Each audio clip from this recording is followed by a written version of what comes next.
Pessoal, boa tarde a todos. Vamos dar início à aula aí, então, né? Que tem como tema fechar o capítulo 8, certo? Falar sobre os temas que faltaram da gente trabalhar, que é o chamado preconceito de marca e o preconceito de origem, assim como as ações afirmativas. Certo, pessoal? Tranquilo? Então, vamos lá. Semana passada, vocês não tiveram aula. Eu troquei a aula, né? O horário de aula, pelo menos por essa semana. Semana que vem, eu já não sei o que nós vamos fazer, porque ficou muito corrido. O pessoal tá... Quarta-feira é um dia bem complicado, mas provavelmente a gente tem que pensar um novo horário aí, beleza? Mas isso aí fica mais para frente. Bom, vamos lá. Pessoal, seguinte, né? Tudo bem com vocês? Querem falar alguma coisa? Querem perguntar alguma coisa? Já saíram as notas trimestrais ou não? Bimestrais? Não, acho que só a tua. Só na minha? Da tua prova, alguma coisa assim. Aquela que você mandou. Ah, da prova, né? Da prova, sim. Agora, da trimestre ainda não. Então, tem uma galera que ficou em recuperação, então não sei como é que vai fazer para recuperar essa nota. O colégio ainda vai enviar para vocês, né, como é que isso vai acontecer. Mas, enfim, é bem importante a gente pensar algumas situações. Galera, vejam bem. Nós estamos falando de um tema que é extremamente importante, né? Que, inclusive, pessoal, só lembra vocês que isso pode sim aparecer na prova do vestibular, do vestibular de vocês não, é PSS, né? Que é o tema que é cultura. Se não me engano, caiu sobre raça, racismo e outras práticas, né, dentro dessa questão. O que acontece, né, pessoal? Esse tema, ele é um tema que está muito ligado à área da cultura, né, da antropologia, né, que é reconhecer as diferentes práticas culturais e, claro, que a partir daí a gente começa a tentar estabelecer as diferenças, né? Lembra você que hoje, né, a cultura como um todo, ela tem uma percepção mais horizontal, né? Não existe essa percepção de que existe uma cultura superior, uma cultura inferior. Isso nós chamamos de prática de etnocentrismo. Ou eurocentrismo também pode ser assim considerado. Hoje existem outras formas de pensar, né? O hibridismo cultural, uma cultura que sofre influência de outras áreas, a cultura também ligada ao multiculturalismo, né? Que hoje não tem como você dizer que existe apenas uma cultura, mas que estas práticas culturais evidenciam as nossas diferenças enquanto grupos sociais, né? Então, existem grupos que têm determinadas práticas, se diferenciam da gente, e muitas vezes essas práticas não são bem compreendidas por esses que estão analisando.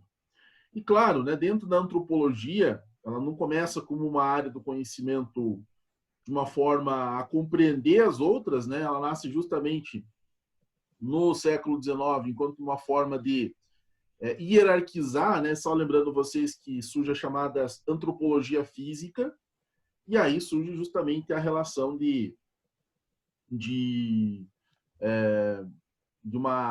basicamente de uma hierarquia de culturas, né? O europeu no centro, o europeu acima dos outros, enquanto os outros eles acabam se tornando, digamos assim, entre aspas, inferiores, né? Nessa jogada aí. Beleza? Bom, o que acontece, galera? Venham cá comigo perceber algumas situações.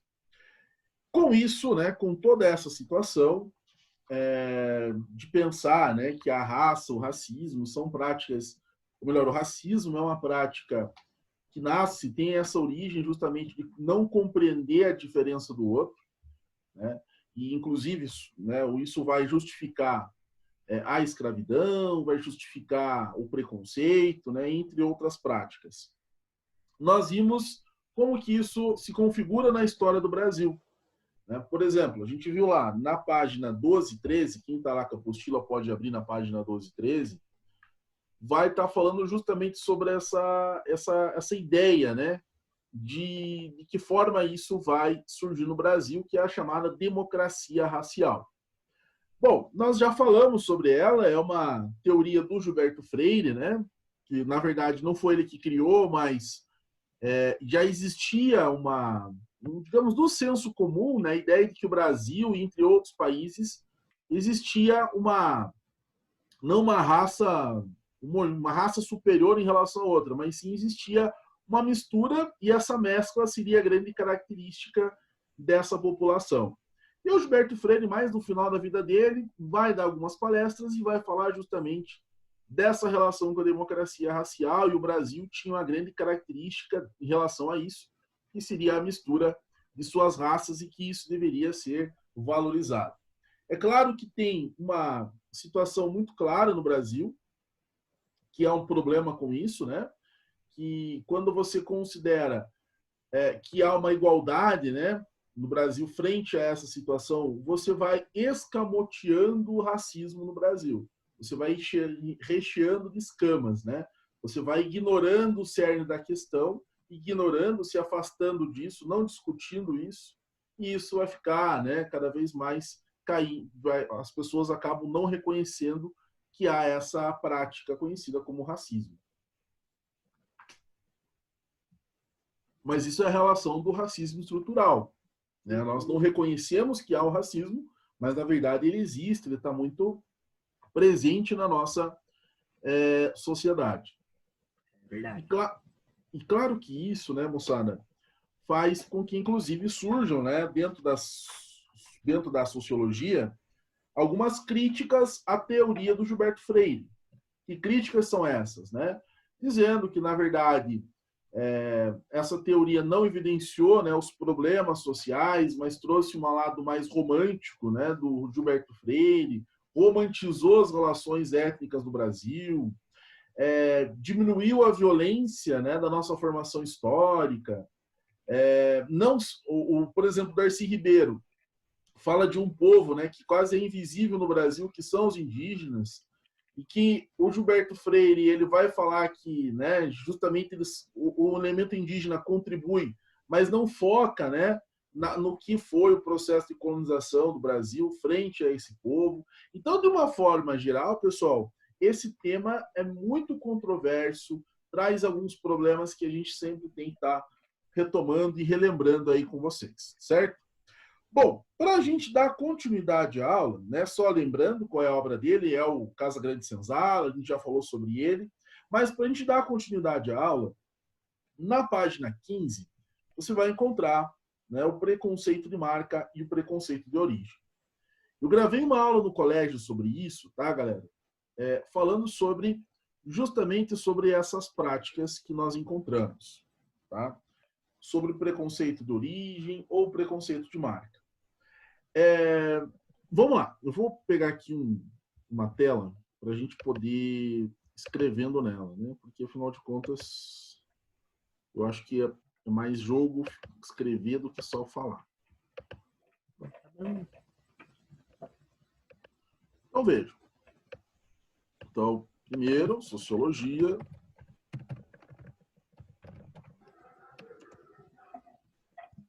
Página 15 e 16, tá? Quando o tema é preconceito de marca versus preconceito de origem. Então é isso. Alguém chegou a assistir a videoaula lá gravada ou não? Na verdade, eu tenho que indicar para vocês assistirem, né? Mas eu não indiquei. Não, senhor. Isso que eu ia falar. Não indiquei. Não, mas não tem problema. Semana passada deu um tempo para vocês darem uma respirada, que foi um ritmo meio alucinante, prova e tudo mais. Então, essa semana eu estou vindo mais light, mais tranquilo, mas a semana que passada a gente vai repor em algum momento a aula da semana passada. Não é nessa semana, provavelmente vai ser nas próximas semanas. Veja uma coisa aqui, pessoal. Vocês não viram, mas vocês têm alguma ideia do que seja esse preconceito de marca, esse preconceito de origem ou não?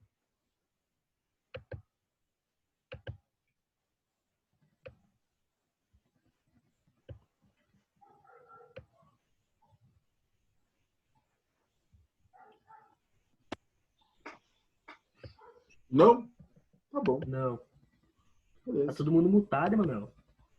Não, eu não o Matheus ali abriu o microfone dele ali, ó. Ah, piada. Opa! Vamos lá. Opa, já Fala, veio, galera. Matheus. Então, Ô, valeu. Deus abençoe. Ai, quem riscou é um desnecessário. Amém. Vou apagar. Não fui eu, mas vou apagar. Como é que faz? Não, é... Peraí. Eu não posso apagar? Não, ninguém pode agora. Só eu. Vamos lá. Pessoal, então vejam. É muito famosa sobre esses debates, né, no Brasil, sobre a questão racial, né, a questão dessa nossa formação e um racismo velado, escamoteado. E um dos principais nomes disso é um cientista social chamado Horaci Nogueira, que buscou, né, baseado nas tipologias weberianas, né, no tipo ideal. Né? O tipo ideal, gente, lembrando lá do primeiro ano, seria uma projeção, né, das nossas ideias do que seria um modelo, por exemplo, de algo na sociedade. Então, é uma forma de compreender a sociedade, uma forma de compreender o objeto de estudo da sociologia. Então, já para você perceber o quanto essa ciência, né, essa área do conhecimento, ela não é uma ciência exata que você vai lá e você sabe o que é o 1 ou 2 e tudo mais. Vamos dizer um exemplo assim. Tá? Você sabe o que é, por exemplo,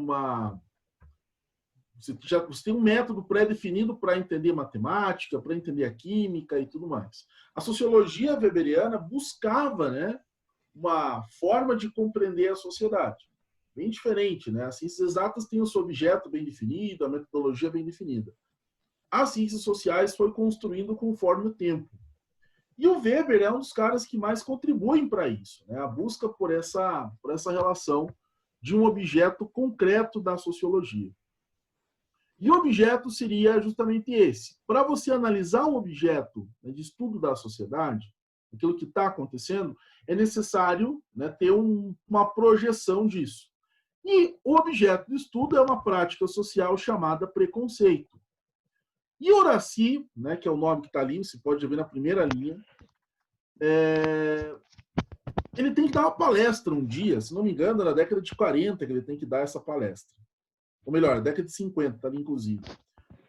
Ele não sabia como publicar isso, né? Não sabia como explicar o preconceito. E ele, como tinha morado nos Estados Unidos, ele tinha morado no Brasil, ele é brasileiro, morou nos Estados Unidos e tudo mais, ele foi lá e deu um clique na cabeça do indivíduo e pensou, cara, né? Também ele não é assim, também não cai do céu, né? Mas, né, putz, o cara vai pensar dessa forma, baseado nas suas experiências. A sociologia é uma ciência que vai estudar as experiências sociais. Então, quando dá aquele, né, clique na cabeça dele lá, cara, que ele vai analisar essas experiências, e ele percebe que há preconceito tanto nos Estados Unidos quanto no Brasil. Mas como, né?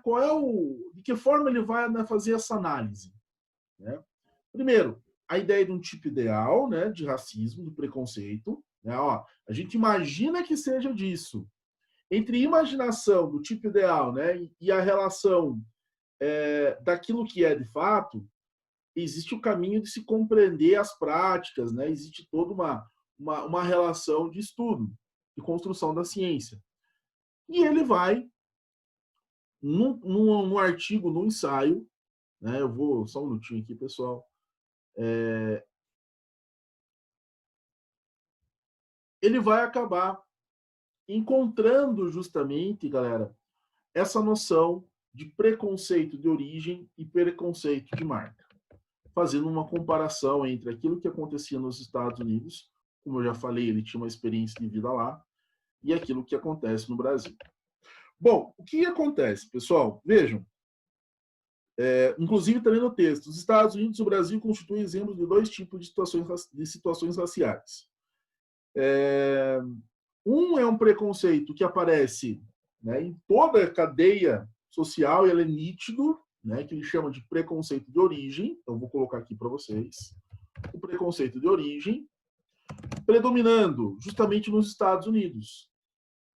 Tá? E o preconceito de marca que predomina no Brasil, que depois a gente vai explicar de que forma que isso vai acontecer. Eu lembro muito de um outro texto, eu já vou tentar buscar o texto e mostrar para vocês, que é o Complexo de Zé Carioca, no Brasil. Alguém já ouviu falar desse texto? Ou não? Complexo de Zé Carioca.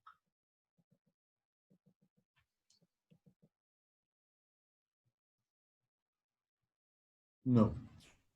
Não, senhor. Não, senhor. Obrigado, Chico. Chico, você dá uns pontos. Negativo, senhor. Negativo? Obrigado, obrigado. Vamos lá. Pessoal, imagine, vocês já ouviram falar do preconceito nos Estados Unidos ou não? Inclusive tem uma foto ali. O livro? O preconceito nos Estados Unidos era que tinha aquele negócio de... Tinha banco pra negro e banco pra branco, né? No ônibus. Isso, Isso cara. mesmo, os Muito, negros sentavam no Banheiro fundo. também. Banheiro para homem negro e banheiro para homem branco. Que teve Muito. aquela mulher ainda que não quis dar o lugar pro cara lá dele. Rosas Parks, né? É, essa mesmo. Uhum. Ai, o Matheus Cara, já tá. Piada. tá mais voando. velho, logo mais inteligente. Olha só. Viu? O preconceito de origem produz isso aqui, ó. Segregação. Tá? Ele é presente em toda a sociedade, né? E ele não. E ele é seletivo, né? Ou melhor dizendo, ele vai dividir a sociedade justamente nesses grupos. Vocês que acompanham também séries, filmes, né, dos Estados Unidos, tem muito isso, né? Ah, fulano é latino, fulano é negro, né? Tem um termo que eles utilizam, né? Que eu acho que é a niga, né? Não é a niga, eles utilizam niga, né? Isso, é niga. Né? O termo niga, eu já não sei se é um termo pejorativo ou é um termo utilizado pela comunidade negra nos Estados Unidos. Já não lembro, não sei lembrar para vocês isso. Mas é um termo utilizado para identificar o cara que é negro e também se veste como negro, né? Porque tem todo, né, o cara que tem, né, o chapéuzinho, não é chapéuzinho, mas o cara que se comporta como negro nos Estados Unidos, né? É bem interessante, que daí você tem um Barack Obama. Eu li uma entrevista uma vez que o Barack Obama ele tem algumas facções, né, dentro do movimento negro nos Estados Unidos, que ele não é bem quisto não por essa comunidade. Ele é um negro que rompeu com a comunidade negra, né? Ele se veste como branco, ele se comporta como branco, fala como branco. Então, essa questão aí também, né? De pensar como que esses indivíduos são reconhecidos dentro do próprio movimento, né? Que é bem complicado, bem complexo mesmo. Então, esse racismo, né? Esse preconceito de origem nos Estados Unidos promove uma segregação, né? Ele é explícito, né? Isso fica muito claro para nós, né? Tem um filme que eu lembro sempre, mas não sei o nome do filme, mas é uma passagem de um filme que o cara passa assim, daí o cara fala assim, o cara é negro, né, a filha dele também. Eu esperando o Denzel Washington aqui em casa e você me traz aí sei lá, um branquelo desses aí, né? Então é um outro modelo, né, de pensar, é uma forma de organizar a sociedade, né?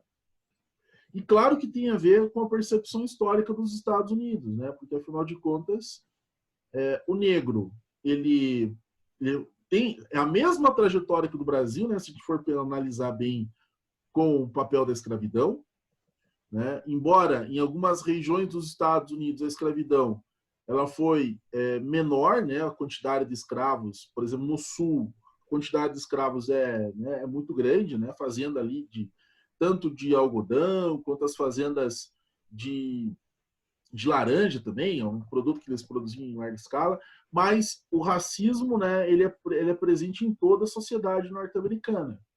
Né? E aí a dificuldade de incorporar o negro na sociedade, né, de classes, né, nos Estados Unidos, é uma maneira diferente no Brasil, né, porque ali existiu o reconhecimento de uma luta em algum momento, né?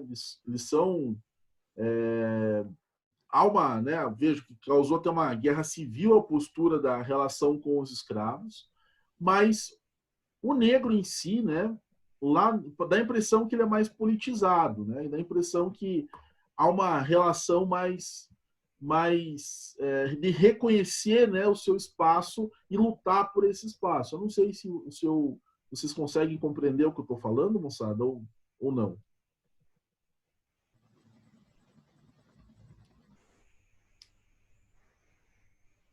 Mal ou menos. Mal ou menos. Mas, enfim, é só uma análise assim que eu fiz, basicamente, né? A gente vai fazendo, né, essa comparação. Até essa aula é mais um bate-papo, né, com vocês. Mas é pensar que esse movimento nos Estados Unidos de um racismo, ele é um movimento, né, o negro, tô falando do elemento negro, eu nem cheguei no elemento latino, né, porque é uma outra situação também, né, forte pra caramba, mas que há uma percepção de que, né, a sociedade há uma divisão, há uma segregação e há uma luta em cima desse aspecto, né, de buscar o meu espaço, de buscar entender justamente de que forma isso se coloca, né? Então ele é encarado. Então você veja, desde o começo, vamos pensar a formação do indivíduo lá, né, o processo de socialização dele. O negro ele tem na sua comunidade, né, pelo menos uma forma de pensar. Olha, né, eu não estou dizendo que isso é bom ou ruim, só estou dizendo que isso acontece. Mas o negro tem uma situação na sua comunidade. Ele sabe, né, ele tem a sua origem, ele tem uma representatividade do negro muito mais forte, né? Falando nisso, alguém já assistiu aquele série do Netflix lá do Michael Jordan ou não?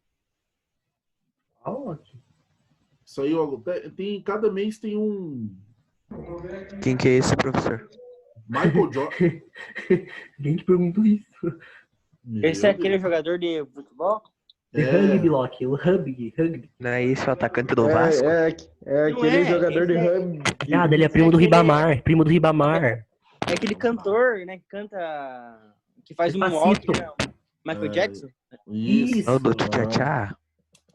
É bem isso. Mano, ele participava do grupo El Chan, agora lembrei. Tá bom.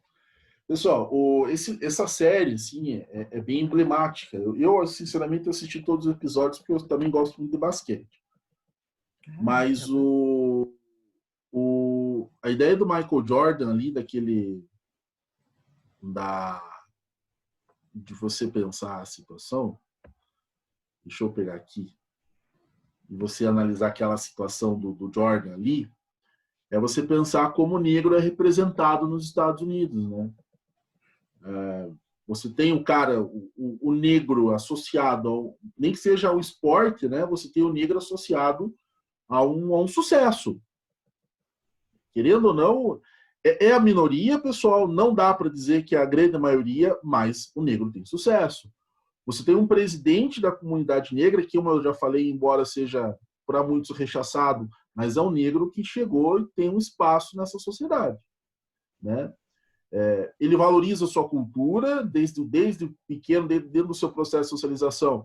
Você tem igrejas, né, protestantes, que você tem dentro da comunidade negra. Você tem a música, né, o jazz, ele é uma música voltada não, ela foi criada pelos negros nos Estados Unidos, e embora em alguns momentos seja demonizada, mas sim a cultura lá, ela é bem diferente da gente pensar do que aconteceu aqui.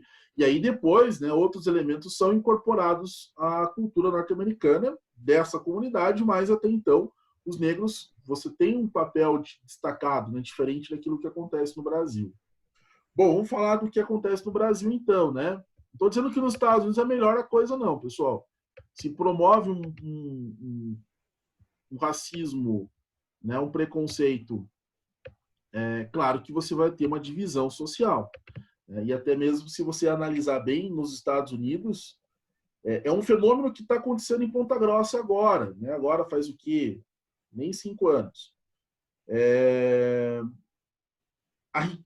os mais ricos, né, dos Estados Unidos não moram na região central, os mais ricos moram na periferia. Né? Embora, veja, a comunidade negra, exista uma série de pessoas que vivem, né, com pouco nos Estados Unidos, né, eles moram em regiões centrais também, né, são bairros como o Brooklyn, né, o Bronx, né, enfim, né, eu estou pensando em Nova York ali, que é a cidade mais famosa do mundo. Já assistiram o seriado Todo Mundo Odeia o Chris também, ou não? Sim, senhor. Mas é claro. Enfim, né, também dá para vocês darem uma associada e pensar que, embora seja uma produção voltada para o consumo, né, a indústria cultural que fala mais alto, mas é uma relação que também dá para se pensar, né, como o negro se enxerga dentro daquela comunidade. Né? Você veja, o Chris indo estudar na Dom Corleone, que é uma escola que a mãe dele, de brancos, né, que a mãe dele achava que ele ia se tornar melhor do que estar numa escola para negros. Então também tem isso, o Estado, né, controlado por brancos, acaba fazendo com que essa comunidade sofra também as mazelas do capitalismo, né, dessa sociedade que está se formando nos Estados Unidos. Os Estados Unidos nunca experimentou outro modelo de sociedade, só lembrando, ele nasceu dentro do capitalismo e ele está até hoje nesse sistema. Tá? Bom, vamos pensar outra relação aqui. Tá? Para Horácio Nogueira, é um item de comparação o racismo de origem, que promove segregação e ele é explícito, tá?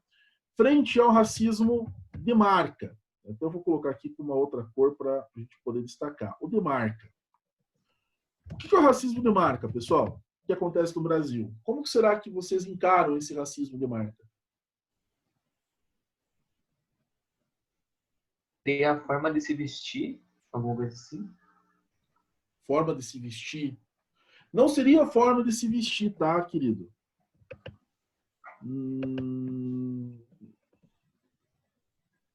Não, sim, desculpa, tem razão. Não tinha pensado por esse viés. Mas sim, seria talvez a forma como você pensar um pouquinho, né? As marcas. Eu carrego uma marca, né? Eu carrego uma marca aqui para vocês. Por exemplo, é inegável que os meus traços físicos, né? Ele evidencia que eu sou descendente de negros. Não tem como negar para vocês isso. Mas esse discurso do que todos nós somos iguais na nossa história e que não há uma segregação como acontecia nos Estados Unidos, como estava acontecendo na Europa do século XX, né, com o nazismo na década de 30, esse discurso que todos nós somos iguais faz com que muitas vezes as pessoas acabem acreditando nisso, mas na prática se configura uma coisa bem diferente. Então, vejam, o que acontece? O que isso promove, produz na nossa história? O negro está incorporado em todas as estruturas sociais no Brasil. Só que as pessoas não estão acostumadas em ver o negro, muitas vezes, como uma figura, entre aspas, de poder. Né? Falando de cultura, né, pessoal? Cultura é poder. Cultura é poder, não adianta a gente falar isso. Então, por exemplo, para nós aqui, né, vocês estudaram alguma vez, desde que vocês começaram a estudar sobre cultura no Brasil, religiões afro, por exemplo?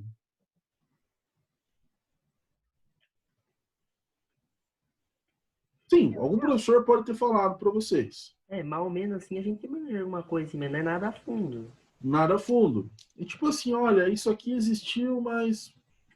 Entendeu? Só vai bem. Você sabe que existe, mas nada que você, tipo, adentro, assim. Que você aprofunde, né? Então, isso que é o preconceito de marca. O elemento negro, eu tô falando a gente está falando de raça, mas o negro, ele traz uma relação de uma cultura que ela foi demonizada durante 300 anos e que essa cultura tem que ser, além de sumir, porque ela não representa a nossa forma de pensar o Brasil, que é uma tentativa de se comparar à Europa, né? Sempre lembrando que isso é uma fala de um presidente do Brasil, não de agora, né? Mas do começo do século XX. que diz assim, o Brasil, na verdade é o prefeito Rodrigo Alves, prefeito do Rio de Janeiro. O Rio de Janeiro tem que ser uma Paris tropical. Então o Brasil sempre fez essa reflexão, temos que se comparar à Europa, então traz imigrantes. Então o negro era o indício do seu atraso. E isso, galera, fez com que esses traços dos negros, né, culturais, físicos também, por que não, fossem aos poucos, entre aspas, demonizados, né, a sua cultura. E claro que dentro das nossas relações sociais, as pessoas se acostumaram em ver o negro, vamos dizer assim, em espaços que ele domine, em espaços de poder. E aí, por consequência disso, pessoal, a gente tem um outro modelo de preconceito, que não é um preconceito escancarado como nos Estados Unidos, como você viu ali na imagem da página 15. Ele é um preconceito que a gente chama cheio de escamas, né? Escamoteado. Então eu vou colocar essa palavra aqui para vocês. Escamoteado. Escamoteado. Um preconceito, né? Escamoteado, cheio de escamas. Né? Eu, por exemplo, pessoal, querendo ou não, na nossa sociedade, o professor, infelizmente, nós temos poucos professores negros. Tem eu e tem o Everton dando aula para vocês. Né? O Diogo é moreninho também. O Diogo, né? Mas no sentido geral, né? Nós temos poucas pessoas negras trabalhando nessas áreas, porque você precisa ter um conhecimento, você tem é diferente, né? E as pessoas estão acostumadas a ver os negros mais trabalhando em serviços que a nossa sociedade teve essa experiência com trabalhos, digamos, braçais, inferiores. Né? Se você voltasse de 100 anos atrás, essas pessoas eram escravas. Né? Nós não conseguimos nos libertar da escravidão ainda, tá, pessoal? Só faz quatro gerações que nós abolimos a escravidão. Então é muito pouco ainda. Nós sofremos esse resquício. E esse preconceito de marca, né, além de escamotear, diferentemente dos explícitos dos Estados Unidos, ele é velado. Ele é velado. Muitas vezes as pessoas questionam, né, o que acontece. Não estou dizendo só o negro, mas isso pode acontecer com a mulher também. Pode acontecer, por exemplo, com o latino. Pode acontecer com o oriental, porque ele está falando de preconceito, ele não está falando só do racismo. Embora a gente esteja focando na figura do negro, e que é o foco do Horácio Nogueira, mas isso pode acontecer com os outros também. Mas ele produz algo velado. Não somos racistas. Não somos machistas. Muito pelo contrário. Nosso país, ele esconde muito isso em troca de um país que é sem conflitos, em troca de um país que tudo dá certo, né? Quando você vende a imagem do Brasil, você vende qual imagem? Você vende a imagem do samba, do carnaval, do futebol, né? Da floresta amazônica. Os caras acham que no Rio de Janeiro tem floresta amazônica, né? Enfim, né? Os caras são malucos. Eles acham que na floresta amazônica tem favela. Também tem isso. Se fosse na Mata Atlântica, até não diria o contrário, mas os caras, na Amazônia, acho que a Amazônia é ali, né? Acho que todo mundo tem acesso no Brasil à Amazônia. Não é bem assim que funciona. Então, isso produz, né? A imagem que a gente quer vender para fora produz em nós, até uma relação com um espelho, né? Produz em nós uma falsa sensação de que todos nós somos iguais e que, de uma forma geral, há um racismo velado, né?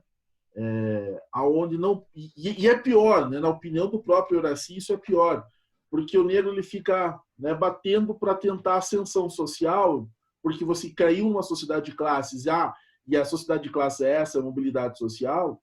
Muitas vezes esse negro ele não consegue ascender socialmente devido a essa estrutura, né, patriarcal, europeizada que existe no Brasil, na crença de que o elemento europeu é melhor também. Então, isso acaba promovendo justamente essa situação. Ali ele vai estar falando, pessoal, de várias situações.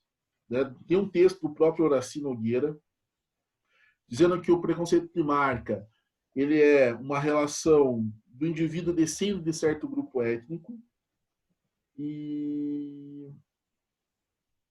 Desculpa, o preconceito de origem, descende de determinado grupo étnico, e o de marca são os gestos, o sotaque, a sinomia, a fisionomia, desculpe, né? Simonia, não tem nada a ver com simonia, a fisionomia, né? Então são traços ligados a esse. E por isso que no Brasil houve uma eugenia positiva, tentativa de eliminar esses traços que eram considerados inferiores, inclusive da sua cultura, né? Foi uma tentativa de, por exemplo, você buscar a relação com cristianizar essa população justamente devido a esse fato.